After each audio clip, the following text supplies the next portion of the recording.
السلام علیکم ناظرین، آپ دیکھتے ہیں ہم لوگوں کے مسائل پہ بات کرتے ہوتے ہیں اور ان کی آواز کو آپ تک پہنچاتے ہوتے ہیں۔ آج بھی معاشرے کی ایک ایسی بیٹی میرے ساتھ موجود ہے جو کہ کافی پریشانی کے عالم میں ہمارے پاس آئیں اور ہم ان کی آواز آپ لوگوں تک پہنچا رہے ہیں۔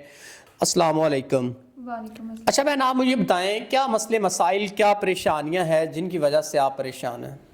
جی، میں جہاں پہ کام کرتی تھی وہاں کے مالک کی غلط نگاہ تھی مجھ پہ، وہ ایسے ہر وقت نظر رکھتا تھا۔ ایسے پھر پبلک سوسائٹی میں کام کرنا مشکل ہو جاتا ہے ایک لڑکی کے لیے۔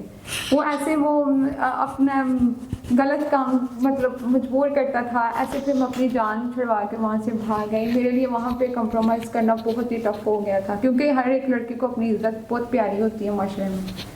اس لیے پھر اس کو معاشرے میں رہنے کے لیے ایک پرسن کی ضرورت ہوتی ہے جو اس کو پروٹیکٹ کرے۔ ٹھیک ہے، میں وہاں سے تو بھاگ گئی۔ اب میں چاہتی ہوں، میں تو ایسے در بدر گھوم رہی ہوں، میں چاہتی ہوں کہ ایک ایسا سنسیئر پرسن ہو جو مجھے پروٹیکٹ کرے، سپورٹ کرے ہر کام میں۔ اور ایک چار دیواری کی ضرورت ہوتی ہے، ایک چھت کی ضرورت ہوتی ہے ایک لڑکی کو، کہ معاشرے میں رہے وہ، اور اپنی عزت کے ساتھ، تحفظ کے ساتھ۔ کیونکہ ایک لڑکی کا باہر جانا، گھومنا، کوئی بھی اپنے مقصد کے لیے ہر لڑکی باہر جاتی ہے، ایسے تھوڑی نہ جاتی ہے کہ وہ اس کو مزہ آتا ہے، ایسے نہیں۔ ہر لڑکی مجبوری کے تحت باہر نکلتی ہے کام کرنے کے لیے۔ اگر وہ نکل آتی ہے تو پھر لڑکوں کی ایسی گندی نظریں ہوتی ہیں، وہ ایسے تنگ کرتے ہیں، چھیڑتے ہیں، جو کہ ہر لڑکی کو پسند نہیں ہے۔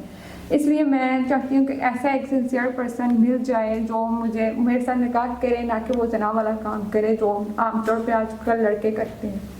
ٹھیک ہے، اسلام کے ذریعے سے، اسلام کے حوالے سے میں چاہتی ہوں کہ وہ میرے ساتھ نکاح کرے، مجھے پروٹیکٹ کرے، سپورٹ کرے، اور مجھے ایک چار دیواری میں چھت دے۔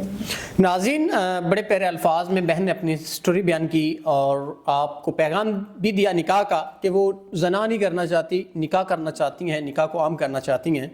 اگر کوئی سنسیئر پرسن جو ان کے معاملات زندگی کو بہتر طریقے سے حل کر سکتا ہو اور ان کی ضروریات زندگی کو دیکھ کے ان سے اگر نکاح کرنا چاہتے ہو تو ضرور ان سے نکاح کرے، تاکہ نکاح جو ہے وہ برائیوں کو ختم کرتا ہے۔ تو امید کرتے ہیں کوئی نیک انسان ان سے نکاح کر کے ان کی زندگی کو مزید آسان بنائے گا۔ تو اسی کے ساتھ اپنے میزبان نواب احمد کو دیں اجازت۔ خدا حافظ۔